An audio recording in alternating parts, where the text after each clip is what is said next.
Hello, Joy Brooks with Email and Coffee. He's worked with well-known brands such as DoubleClick, Cheetah Mail, and Zembula, and he's taken a few sabbaticals.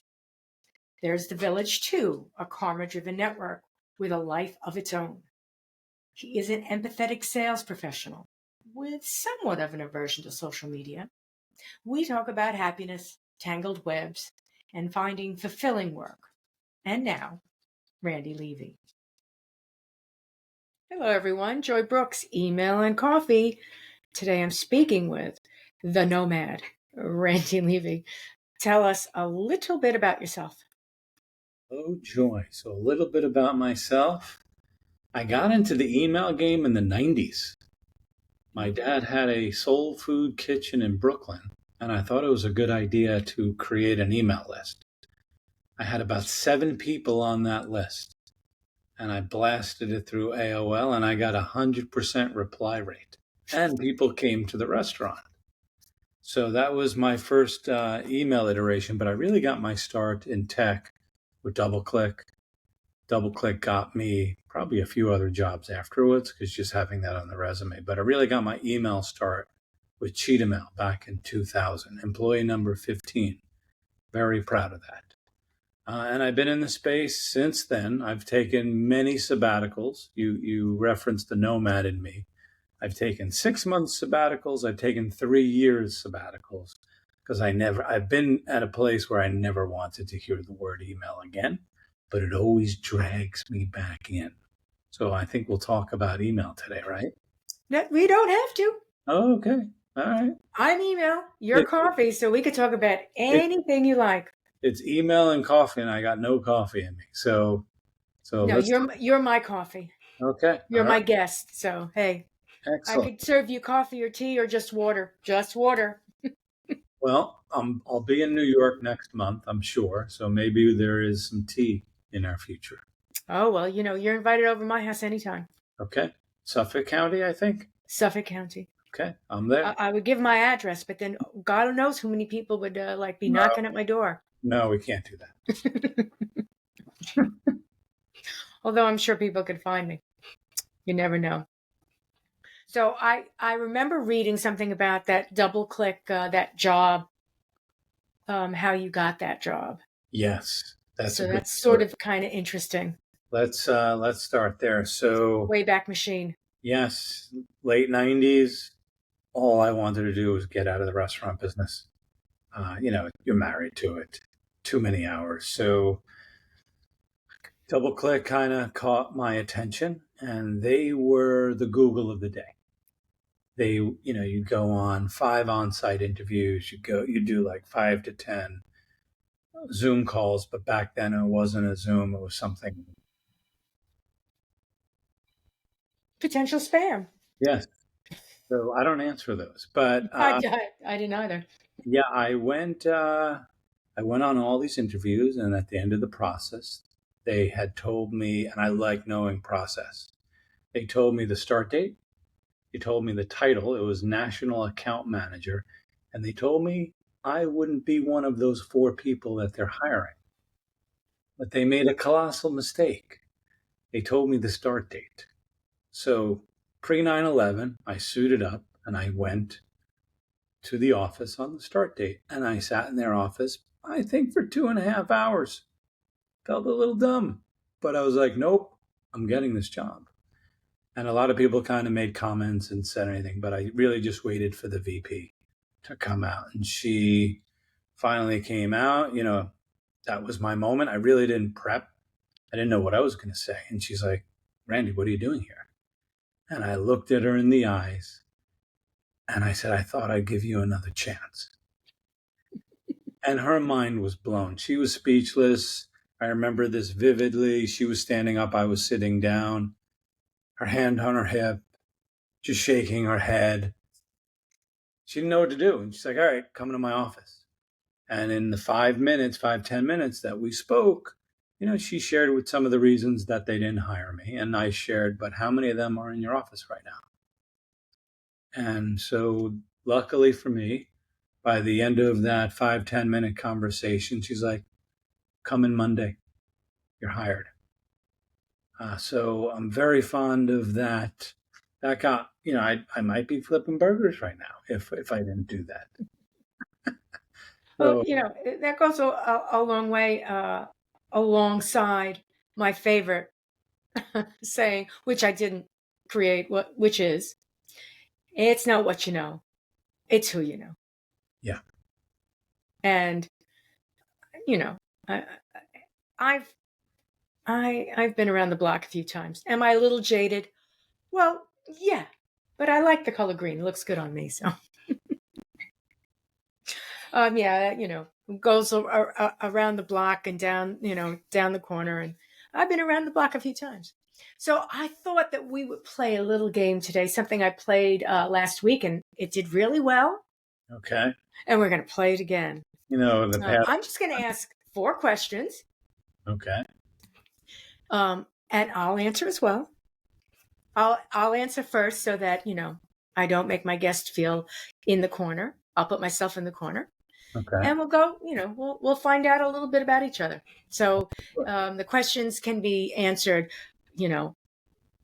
honestly, brutally truthful, or you can you can come up with something fun. You ready? By the way, will you be anywhere in the next, like maybe in May or June, that people can come and visit you? Yes. Anything going on? So on Sunday, I got a flight from Miami to Jacksonville, which will take me to the Email Insider Summit. Okay. The greatest event of the year, and I often joke the reason why I stay in this trade is to go to that show. So I would say the one in Amelia Island is the second best. The best is the one in Deer Valley in December. But yeah, next week, the 7th to the 10th in Amelia Island. And then I'm going to be in Charleston at the end of the month at another event, more on the Shopify side of the equation. And then in May, I thought I would do springtime in Manhattan. So I'll probably be in New York City for the month of May, basically trying to get meetings, meet with clients, meet with prospects in the hopes that I can enroll them onto Zambula. Gotcha. Well, I wish you safe travels and keep on trucking. Thank you. Thank you. So the first question is, a time you were left in the dust. A time I was left in the dust. All right, you first on this. I'm going first. So here's the story that I've had this week. I was discussing with another group the concept of buy-in, right? I'm a pretty passionate person, and when I like something, I'm annoying. Mm-hmm. And people who don't get me will just find me annoying. Like, oh, isn't she annoying? So I don't know how to gracefully pitch a buy-in. I can't do it. I either don't care, and it's like, hey, I don't care if you don't care. I care. I don't care if you don't care. Or I'm like, no, this is the greatest thing since sliced bread. And you're like, Joy, I don't like sliced bread. I know, but so I get left in the dust often. And I'm so used to it that I just, okay, it's all right. It's all right. I know myself. I go in the mirror, I look at myself, and I'm like, I tried. I didn't do it. I can't do it. It's not me. I'm just not able to act. And I really have a problem doing it. Other people can do it. I don't judge other people. I just can't do it myself. I can't pretend I like something that I don't. There you go. So I'm often left in the dust. What about you? I get left in the dust when it comes to drinking. Well, I don't drink, but once in a blue moon, I'll partake. But I don't speak idiot, as I like to say, because when you're drinking, we're all idiots. So I have an expression, just add alcohol. Go ahead. yeah. So yeah, if you try to play a drinking game with me, I am going to lose because a half a drink and I'm pretty lit. So I will always get left in the dust when it comes to the ethanol and the drinking. And it's too bad because, my job is all about meeting and breaking bread and putting together cool events, and I can't even get hammered with everyone else. But I I don't. think that's better. I think I'll live a little bit longer. I think I'm up a couple of $100,000 because I haven't drank in like 20 years. So there's that too. Let me just tell you, you're probably still standing, and you can make a calendar of events in your head while somebody else is like, did we ever meet before? Yeah, I do have a good recollection, especially that I'm not, Yeah. shrinking the brain as Dr. Daniel Amen. He wrote on, he's been studying the brain for like 30 years. Coffee. I know we're talking about email and coffee. Coffee and alcohol shrink the brain. Just saying. Coffee strains the brain? Shrinks the brain. Shrinks? I have a very small brain. Sorry to tell you that. It's up there in there. There's like 50,000 cups of coffee next to it. Yep. Well, I only drink 2 cups a day and 1 cup of tea. That's fine. That's it. I used to drink too much coffee. Yeah. And my other expression is sobriety is the new high. So, well, I'm right there with you. I like it. Right there with you. I tend to like tea totaling. Especially when I'm with other people. Which, like I said, you end up looking around the room and going, what? Within an hour, you're like, what? Next question. Okay. A time your past caught up with you. Huh. You can start that one too. So let's see. So I would say that I don't regret, but I remember everything. And late at night, I will go to bed and I will put myself, I'm about in my mid-20s, in the kitchen with mom and dad, having a bagel. It's brunch. My mother made this brunch that you could die for. Bagels, lox, chopped egg salad, fish. I mean, a big deal, big plate, big platter. And we'd sit around. I mean, it was a big deal. So brunch could be dinner over like about 15 minutes before she started making dinner. And we just sit and talk. And every night when I go to bed, if I can't sleep or in the middle when I wake up, I will put myself in that kitchen and I'll try to remember every detail. Don't know why. I enjoy it. I can almost taste it. And I laugh often because usually in the middle of it, my dad gets up and leaves. And mom's still there and we're talking away. And I can smell her, see her. I mean, it's vivid. Mom's been gone since 1995. So my past catches up with me every single time I want it to. I don't really have many regrets. All right, my turn. Yeah, your turn. I'm going to give you the 3-year sabbatical. Mm-hmm. So in 2009, I was working for an email service provider. I'd been in email for 9 years, and I was done. And I wanted that break.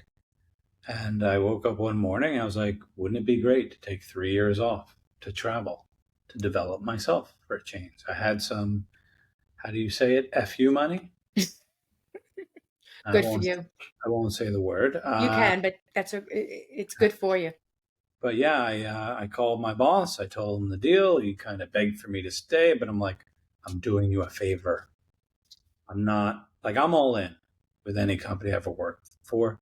It's the restaurant business in me. If you could do that, all these other jobs are actually pretty easy.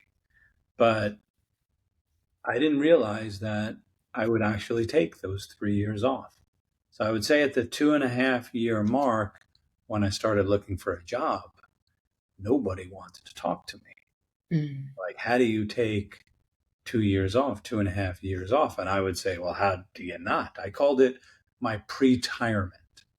So it did catch up to me in the sense that a lot of people didn't want to hire me, and one of the companies did take a chance. It was funny when they made me the offer, it was so low that I said, look, I'll take it.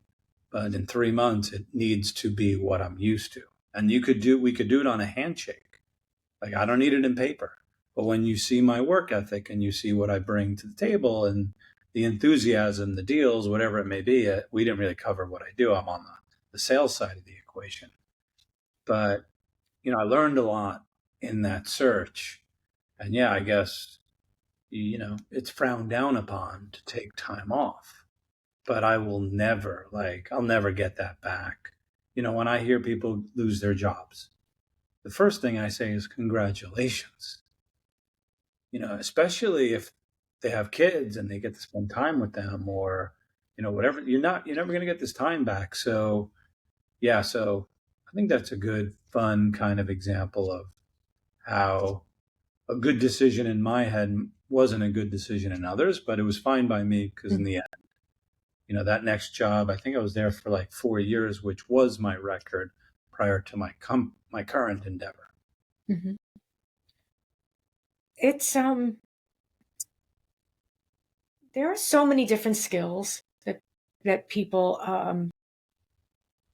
have, and just because you're not working, or you're, for women, for example, who obviously taking care of kids, if they're not, if they're home and a family taking care of kids, they're taking care of a household, right? For somebody who's traveling, unless you're literally just, walking, even still, there's organization there. There's something going on. Your skills don't go on hiatus ever. I don't even know if there is an unless. For all intents and purposes, you're always learning something. Yeah. So the question wouldn't be, why did you stop working for 3 years? The question would be, and that's what I'm going to ask you, what did you do for those 3 years? Where did you go? So I lived in Montreal. I lived in Sayulita, Mexico. Where else? I did a cross-country trip. By the way, I read 5 books in tandem in like a week, 2 weeks time, and my brain was able to handle it. Try doing that now. Like, I'm lucky if I can get through one. And it was pretty amazing, and then obviously the brain is a pretty important organ. Mm-hmm. I know mine's shrinking as we speak. Yeah, right. But yeah, it was just self-discovery. It was doing nothing. It was, doing nothing and experiencing everything. it was experiencing. I mean, I think I told you about the 2-year road trip during COVID. Oh, I didn't. So yeah, June 11th, 2020, quarantined down in Florida. I had a beautiful Audi S5, and my company is in Portland, Oregon. I called up my boss and I was like, hey, I think I'm going to drive to Maui. He got the joke, and he's like, what's your plan? I'm like, I'm going to go see all the national parks. I'm going to work from hotels. Hotels cost a quarter during COVID. They were mine. It was pretty cool. There was no traffic. I masked up. I stayed away from humans. And I got to see the whole country and really most of the national parks. And it took me about 6-7 months to get to Portland. I think I stayed there a couple of months. That was like the longest place I've ever stayed at. Stayed at the coolest hotel in the world, by the way. It was an old high school. And my room was like an old classroom with a blackboard.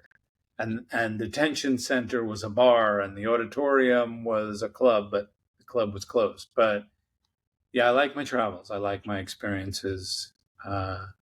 Really important to me. Yeah, they're very important. Not that everybody needs to do wild and crazy things, but everybody needs to realize that everything is an experience. Yeah. Even the I'm late for work. That's an experience. What happened? Yep. Happiness is a responsibility. It's a state of mind. You're responsible for your own happiness. So, something bad can happen and you could turn it into something funny, Yes. just by retelling the story in a different way. Same things happen, but at the end, instead of going, and that son of a bitch, you're like, and that son of, that's simple. It's really it's that simple. And I tend to lie to myself often like that. I just don't see the point in being miserable. I really don't. Well, it's a choice. A lot of people are good at it.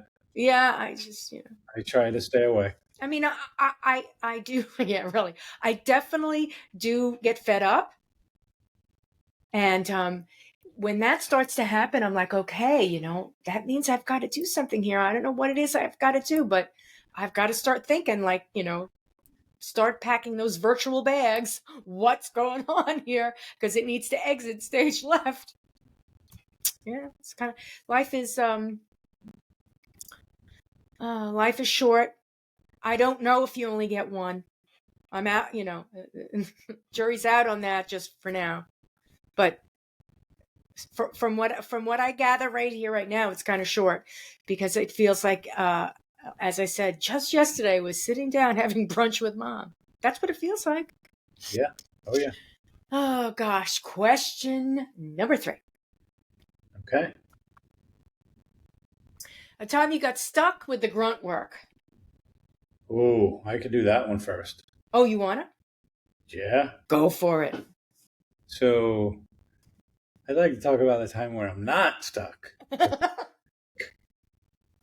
So, I mean, I don't think I have a specific one, but honestly, to answer, it's like, I don't mind the grunt work. It's part of the process. It's kind of like doing dishes. I find it therapeutic. Most people don't want to do dishes. Prepping for dinner, I like prepping and cooking. I'll prep, I'll cook, I'll clean. I don't mind the grunt work. I mind people who won't do the grunt work, but no, the grunt work. I mean, whether it's the Zambula grunt work of just the day to day, the minutia of setting up calls and meetings. I don't really email folks because nobody needs another email. And then the village, the karma driven side hustle. It started with 8 people. Now I think I have just under 700 folks, and it's like a support group for folks looking for work. Mm-hmm. So I'm often referring people to other folks on LinkedIn. I think I've done it with you as well over the years. But now it's like a Slack group where I don't have to do all the grunt work. Mm-hmm. So now I've got an army of 700 people in the village. We're all doing the grunt work together, and we're all just kind of helping each other, especially the folks who are out of work, going back to that topic that we covered last time. But yeah, I didn't really answer your question, but I got. No, you did. I'm similar. I like being busy. Yeah. I like being busy. So if I'm not busy, and when I say busy, I have a girlfriend that is constantly doing something. Going, coming, going, people coming over. I've got to go. My daughter, I'll be on the phone with her and she'll be getting 3 phone calls, right? That's busy. I'm not that busy, but I create stuff for myself. So I will create projects. The garden in the summer is my big project, and everything else goes on hold. It's the garden.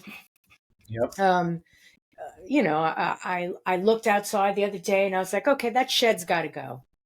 I don't want that shed anymore. My husband, rest in peace, Harry. He had lots of toys, men and their toys. So he had lots of toys, and in that shed there were, 6 crab traps, 9 gas gallons for gas, a motor. There's still a motor in there, a motor, a snow blower. I'm like, oh my God, I can't take this. So I asked the whole neighborhood. I'm like, who wants a snow blower? Who wants the gas cans? Who wants the crab traps? And who wants the shed? So creating a project for myself, always creating projects where somebody would just say, oh, just come and throw it out. Just get guys, throw it out. I'm instead asking a million people if they want a shed, snowblower, gas cans, etc. So I like, I similar to you, what you did with the village, you saw a need and you Yep. created a group. I did the same thing for Women Email. I just wanted a discussion group for women, give women a chance to talk amongst themselves about work. So I created a networking group, right?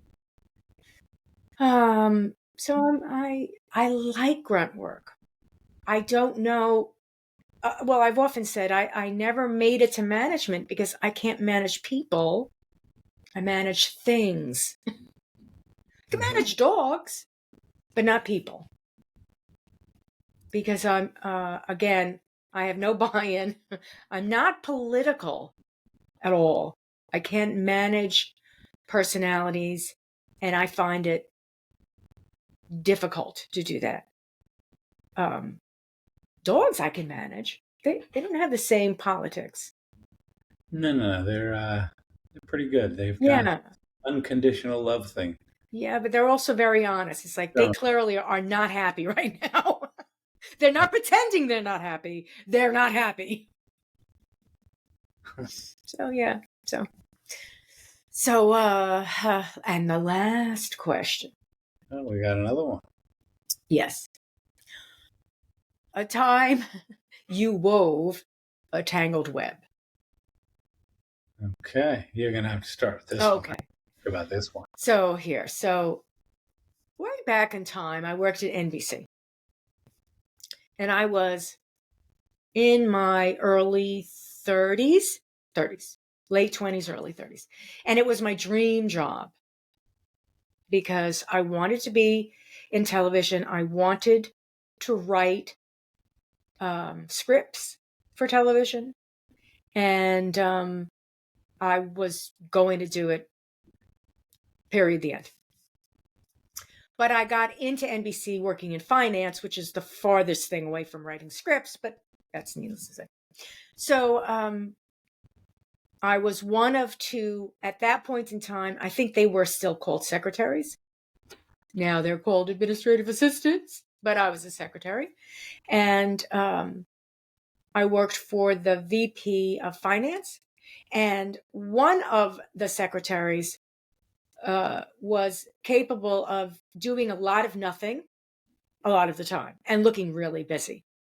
And I, again, love to create projects. So, oh, can I do this? Oh, can I do that? Oh, I'd like to do this. Oh, I'll get this ready. So I'm gung ho. In the meantime, he was senior and I was not, but it irked the hell out of me to watch him do nothing all day long. And I was ambitious and I wanted to be him. So I got him fired. And I'm not proud of it. And it's do I regret it? No, because he deserved it. He deserved it. Mind you, he deserved it. But because if he could possibly not do something, he would. So I got him fired, and I manipulated the situation. What happened was he was printing something out, and it was personal, and it was in the middle of crunch, the monthly crunch, where I needed the printer, and he's just like printing reams, the dotted paper that would come out, you'd rip off the sides, reams coming out, reams. And I'm like, Joe, dude, what do you? Oh, I'll be done soon. I stomped into the boss and I'm like, what is this guy doing? What are you asking him to do? Because I can't give you what I need you to, what you need. And he walked outside, took a look at it, and it was his, his personal journal. Out, the end. So yeah, not proud of it. That's one of my. Karma definitely came around. I've gotten my licks, so I deserved karma. It's one of my biggest pet peeves because I do have a really strong work ethic. I'm a Capricorn, whatever that means, but I've witnessed this phenomenon. Folks who will do the least amount possible. And it's painful when you're busting your hump and other people aren't. And it's often like, look, I don't like when anyone gets let go or fired, but if I'm working my ass off and all these other people aren't, and you're keeping them around, it just sets the wrong tone. But yeah, no, I mean, the politics, I call it the American Dream pyramid scheme. Uh, sometimes the folks on top don't work, but usually when I'm in that environment, I'm usually exiting. I'm happy to fire my boss anytime I see that stuff, because like I can't handle it either. Yeah, that's what I say. Yeah. It was evident. I was in corporate. I was at NBC for 11 years, and it was wonderful. But the tangled web that I wove bit me eventually. And as I said, karma, I deserved it. I also didn't belong there. And I got a few breaks where I went to California and I was able to pitch. But the business at that point in time, a lot of drinking, a lot of drugs, and a lot of other stuff that I don't need to mention. And I don't think I would have made it. I don't think so. I didn't have a strong personality, yes, but not strong enough to manage that. I didn't know who I was. So I was more than happy to have other people tell me who I was. That's not good. So, such is life. You learn. It's okay. Yep. It's all right.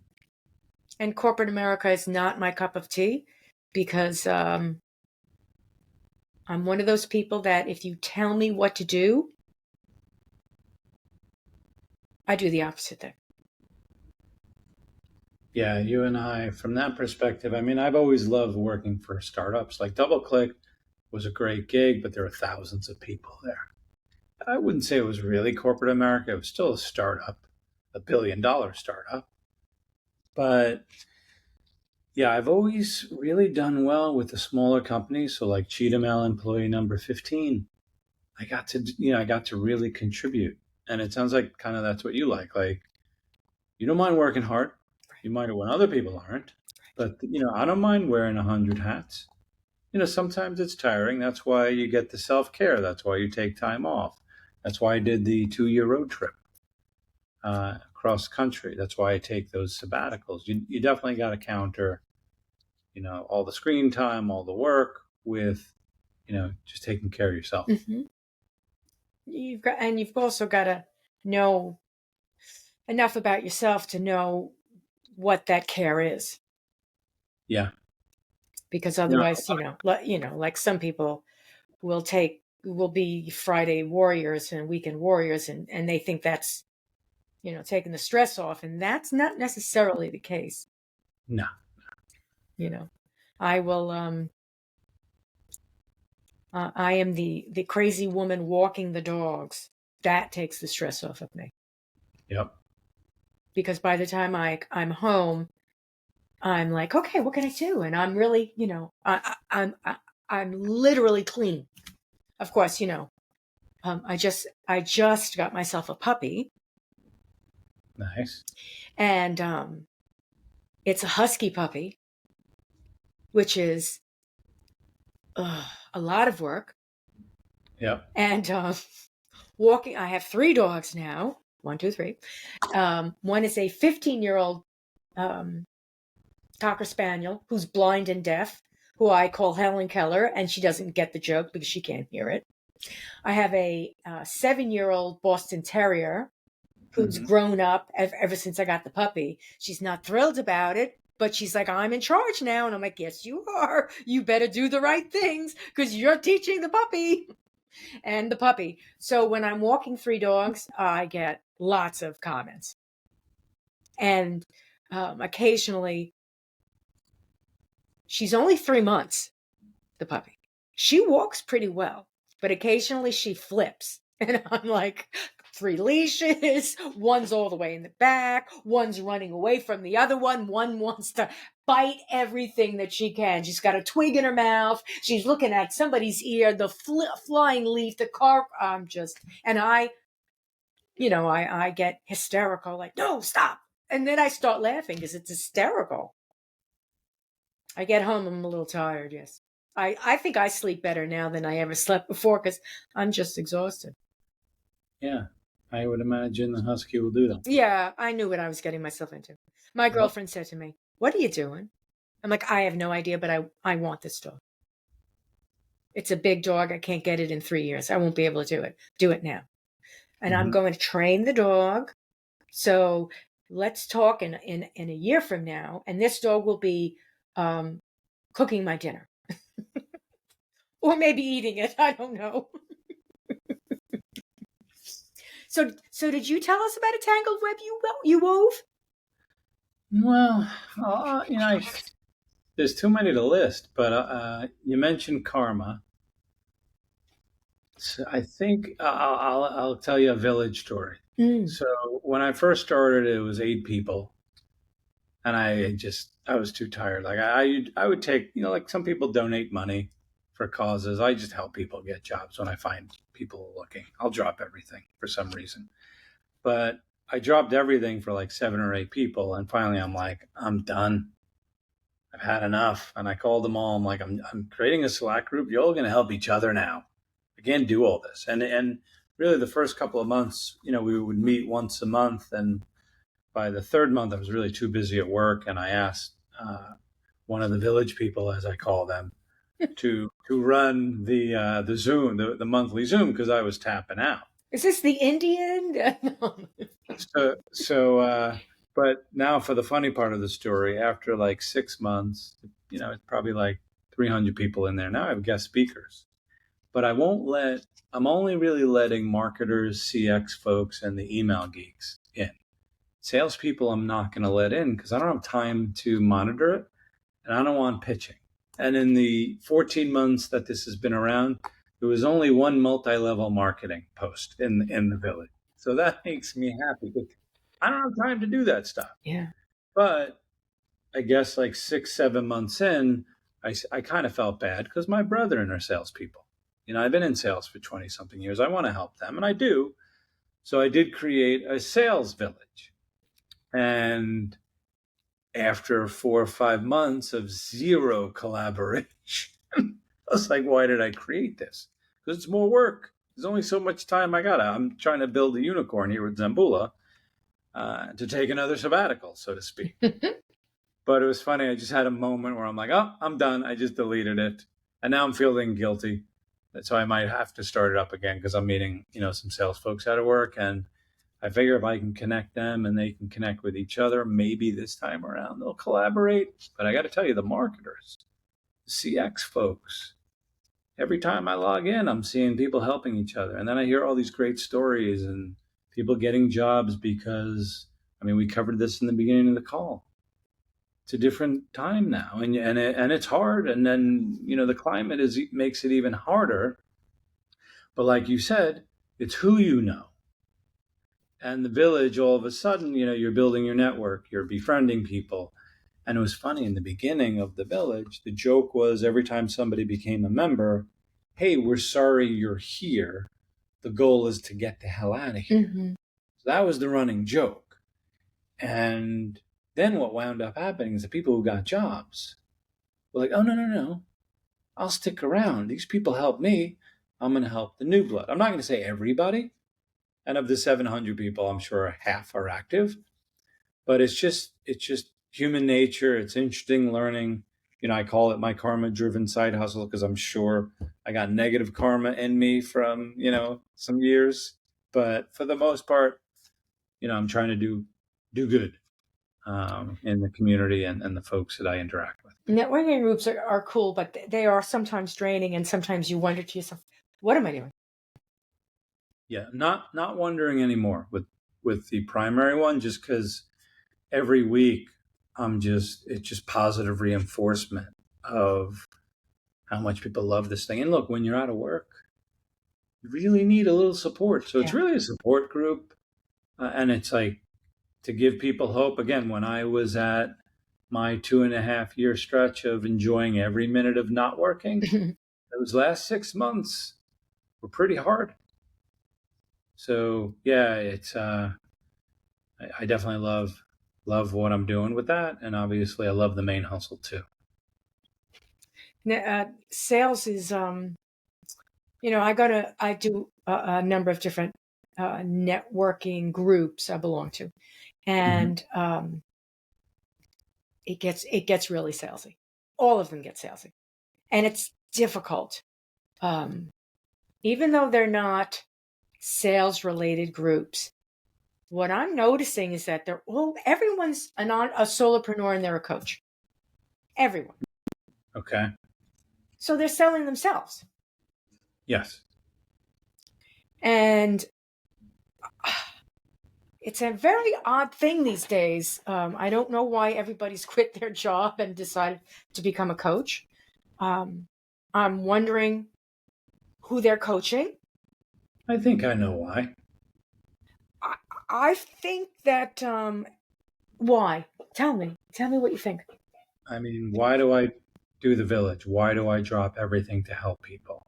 I mean, at 22, I knew who I was. And what gives me the greatest joy in life. It's making people laugh. I didn't do enough of that today in this call, but that's fine. Or it's contributing to others. So it's almost selfish. But when I look at folks who are coaching, it's no different than what I'm doing with the village. Every time, it's like I don't know. It's like that hit you get from playing with your phone, or the like you get on LinkedIn or Instagram or whatever. But helping others, that's it sure beats the high you'll get from a drug or alcohol. I mean, that's pretty ephemeral. When you help people, you're always remembering, and they're always reminding you, hey, you helped me years ago. I'm like, that feels great. It's just there's a phenomenon that's going on where everyone needs help. Yeah. And I don't know, I don't ever remember it for my folks when my dad was working. Not that there weren't mentors. Of course there were mentors. Yeah. But there weren't, like, I mean, if he wanted to learn how to golf, yeah, maybe he'd get an instructor. But Sure. there are just so many coaches these days. Look, I wish I had it back in the day. I When know it's just an interesting phenomenon, and I this is what I attribute it to. They're not teaching this stuff in school. Yeah. So you're coming out with with participation trophies, and you have no idea what business is like. And as soon as you get involved in business, you're lost. Yeah. You're lost. So you need an affirmation coach. You need all these coaches. Well, look, I mean, I look at tennis. I'm a diehard tennis fan. And the women and men who are winning have a super, really high mental game. Those are, if you look at the big three men, the Djokovic, the Nadal, the Federer, they just had a strong mental game. And now there's coaches, obviously, in that realm and in every realm that you're talking about. But honestly, that didn't exist when we were graduating college. And by the way, mentors back then, that's kind of why I do what I do on the side. It's like, just people need that. I wish I had that. I know. I wish I had life coach. I don't need the affirmation stuff. I had great parents who instilled that in me, but I can see, where people can benefit from this stuff. And that's why people are doing it. Yeah. And there's a need. People are doing it. And there I am in the networking group, networking to discover people to talk in the podcast. Mm-hmm. It's essentially why I network, to discover people to talk in the podcast. And they're all the same. They're all talking the same game. I'm like, no. this is not good. I've had a number of unique people come on the show, and I look for people that have an edge. They're different. There's a personality, there's a story, there's a mission, there's a passion, whatever it is. And those people will always be successful because those people are driving themselves. Sure. And Yeah. I think that's what is missing in school. It's that, and I didn't have it either. There are those people that are outstanding. God bless them. They're outstanding people, right? They come out of the gate and they're outstanding. I mean, that's the way it is. Sorry. And then there are those that have potential. And then there are those that are happy to just be. And then there are those that are miserable. And they're out of those people, the ones that are miserable and the ones that have some amount of potential get misplaced. So you've got people that are just floating the boat and they're happy because they're very simple people. God bless them. They're very simple. They're happy. It's okay. But you've got people with lots of potential, but maybe they're just mavericks and they just don't know what. They've got it, but they don't know what it is. Mm-hmm. And like I said, then there are people that are miserable and they also need help. So there's always going to be the coachables. The mentors go for the ones that have it. They're not stupid, right? They're not going to go for a miserable person.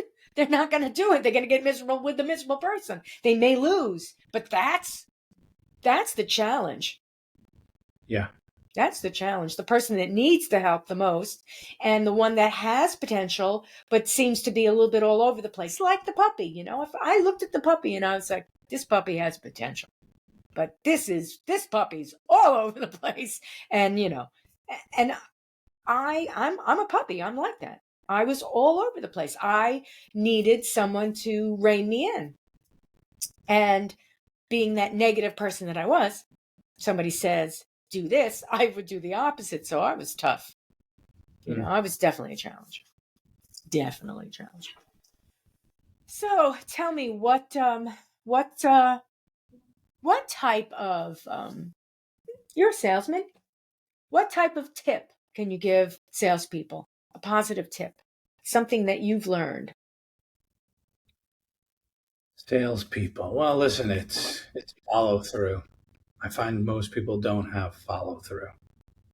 Whether you're in sales, marketing, whatever it is, they're not meticulous with their follow through. And part of that follow through is like being your word. You say something, do it. It's not one tip. Chapter 1 of my book that I've yet to publish or I've yet to write is shut the fuck up. Maybe that's the best one. The monkey mind that tells you I'm no good, I'm negative, I'm positive, whatever it is. Shutting that down, especially like, look, you asked me for salespeople, but it's really for anybody who's selling themselves. Because honestly, at the end of the day, that's what we're doing. That's right. Especially that, the marketing community, like they're not used to selling themselves. I've worked with a lot of coders in the past too. Like they don't know how to sell themselves. I've worked with artists, photographers.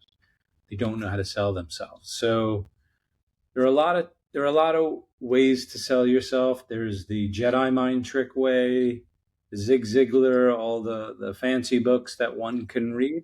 But honestly, if everyone else is doing that, I don't want to do that. So what I do, I just lead with my God-given empathy, and I put myself in their shoes, and that's how you sell. Just like you were saying before, like you're not good at bullshitting. Unfortunately, sometimes you're gonna have to do it, but if you can do it authentically, be yourself. Yeah, the truth is that if it's not a bullshit, it is authentic. So if you're patting yourself on the back, the point is you feel proud about that. Yeah. And if somebody doesn't get it, then you're not supposed to be working for that person. It's just not going to work. And the person that does get it, that's going to be a good thing. And let's all hope that everybody gets that opportunity, because it doesn't always happen. No. It doesn't always happen. I was talking to somebody just the other day, and that was the person I was talking about buy-in with. And she said, I had a presentation, and after the presentation, the director remarked that I'd done a very good job, and now she had something very solid to go up to management with. And I said, see, you got buy-in. I said, it's not just buy-in. And I'm telling you that you did well, but you not only did well, but you've got somebody who's listening to you. And that's precious. Because sometimes corporate America has their own agenda. Sure. And that's difficult. It hurts. So you mentioned listening. There is another tip. Generous listening. God gave us 2 ears, one mouth. Let me tell you something. If you can close your mouth and really genuinely listen, you are the best salesperson on the planet. Because again, you've listened, you've heard someone, and you're addressing whatever it is, the pain point, whatever it is that potentially you can enroll them with. But yeah, that's another thing I find people are pretty weak at. I often joke we live in the age of narcissism. We all got it, but it's the folks who are like, all right, I'm going to try to bury that a little bit, or not engage in the me thing. I call it the opera. Me. Yeah. Yeah. I think social brings out the worst. Yes. Yeah. I'm grateful that I didn't have it as a kid. I will tell you that. And I did get off of most of them in 2009 when I kind of it's funny, when I left that job, I deleted every friend on Facebook. I think I had like 600, but I deleted them one by one so I would never go back, because what good is it if you have no friends? So that was tactic number one. Then I gave up LinkedIn, but I didn't delete one by one. And thank God 3 years later, LinkedIn didn't delete my account. So somehow they turned it back on. So I got very lucky there. Otherwise, I would have been starting from scratch. But the best thing I did was I got rid of my cell phone altogether. I think I lost some friends doing that, though, because they were like, why are you ignoring me? But I got rid of the cell phone for about, 4 or 5 months. That was freeing. That was self-care. Yeah. Now I'm addicted to it like it's crack again. Yeah, but it's difficult. It is difficult. I try not to put any apps on it. It's just text and phone. Yeah, that's and good. A calendar. And maps. You need maps. Oh, and maps. Yes. Yes. But other than and that, YouTube and yeah. Well, Randy, it's been wonderful. Remember that invitation for coffee in May when you're in New York. Okay. All right. Done. Is there any, and we just talked social, so maybe you'll say no. Is there any way people can find you on the internet? Is it just LinkedIn? I think LinkedIn is the best means of finding me. It's basically linkedin.com/Zambula. I use the company name Zambula. Me. And if you could find the village, but I think there are a couple of different villages on LinkedIn. But no, find me on LinkedIn, connect. You want to join the village, get in. If you want to print money, you're in e-com. I'm in the real-time email space. So we got a lot of great brands that we partner with. But yeah, I'd love to connect with folks. And as you can tell, I love helping people. Thank you very much. It's been a pleasure, as always. All right, then. Take care. Bye-bye.